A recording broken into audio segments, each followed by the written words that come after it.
أي بيغمر إخوة صلى الله عليه وسلم فرموي إيمان ويا الصبر والسماحة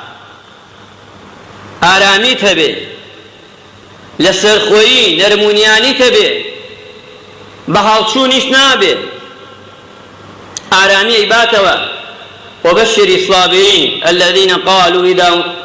مصيبة قالوا إنا لله وإنا إليه راجعون مجدي خوشويشتي خوشي لقرآن دا تومار كراوة أواني قورترين مصيبة دي بسريان دا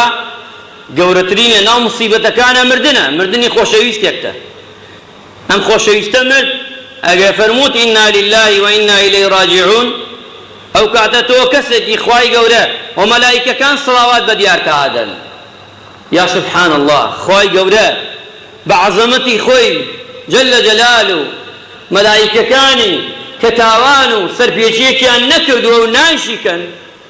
أما نصلاوات أدن شونك لو كاتو لو مصيبتتا تو شكري خواي پروردگارت کرد نرمونيانيت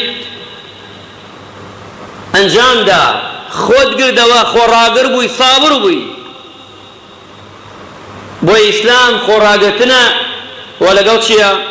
كإيماني فرمو لإيمان دا تعريف إيمان فأي الإيمان أفضل بيغمر إخوة فرموي صلى الله عليه وسلم أي باشا باشتين لكتي إيمان كامية إيمان سروي إيمان أعلاي كامية برسترين شوني إيمان كامية الرقمي يكمي إيمان كامية أي بيغمر إخوة صلى الله عليه وسلم فرموي من سلم المسلمون من لسانه ويده في ناس إيمان مسلمانان باريز یان بڵێن مسلمانان قوتار بێ مسلمانان نەجاتی بێ لە دەست و زبانت وریابی مسلمان عیزەکان ئەگەر مسلمانان لە زبانمان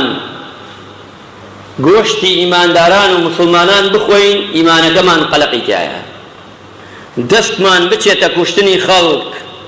دەستمان بچێتە ماڵی خەڵک گرفانی خەڵک أو إيمانا نيك في غمري خواقريكي صلى الله عليه وسلم إيمانك جاري ما يتتعوه إيمان داري راستقين أو كسيا إيمان داران مسلمانان لدمي باريز راون ولدستكانشي باريز راون في غمري خواه صلى الله عليه وسلم لكتي إيمان أمية قورترين برسترين شون إيمان أمية أبي إنسان إيمان دار مراجعي خويبكا لدوية مشافرمي في غمري خواه